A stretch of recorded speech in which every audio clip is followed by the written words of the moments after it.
Alam mo ba na si ex-congressman Kiko Barsaga nag-post, bakit ako manunood ng Suna bukas kung pwede naman akong manood ng Bold, mas may scenes pa yung script nila doon. Kiko Barsaga. Sa bagay tama siya eh. Tama si ex-congressman Kiko Barsaga. Anong panunuorin mo dun sa Suna? Wala naman siyang nagawa sa loob ng isang taon. Anong ibabalita niya? Anong isasabihin niya? Anong ipagmamalaki niya? Yung mga pinakulong niyang kalaban niya, ganon.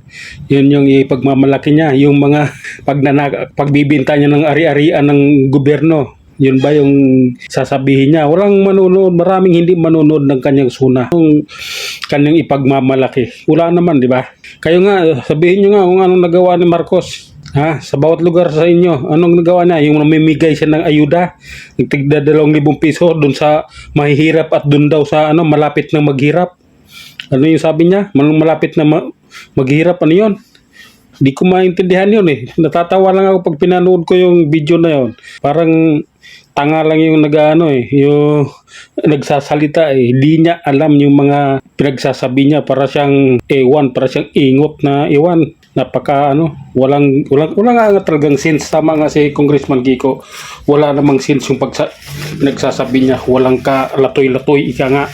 Kaya mas maganda pa yung manood nga ng Bold. Pasaway ka talaga, Congressman. Hindi, wag naman sana ng Bold, iba naman.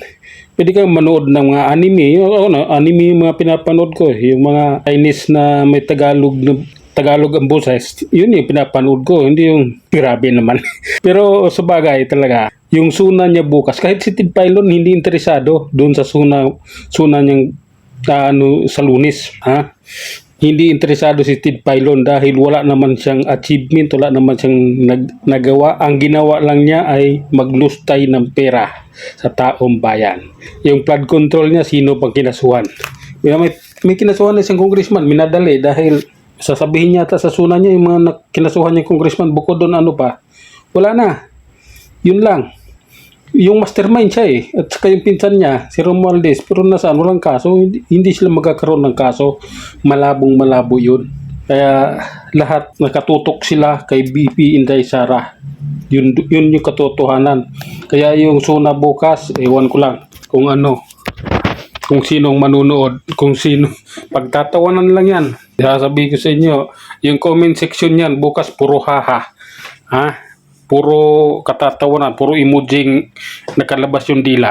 Yun yung masakit na katotohanan na mangyayari bukas or sa Lunes. Kasi walang kalatoy-latoy yung sasabihin niya.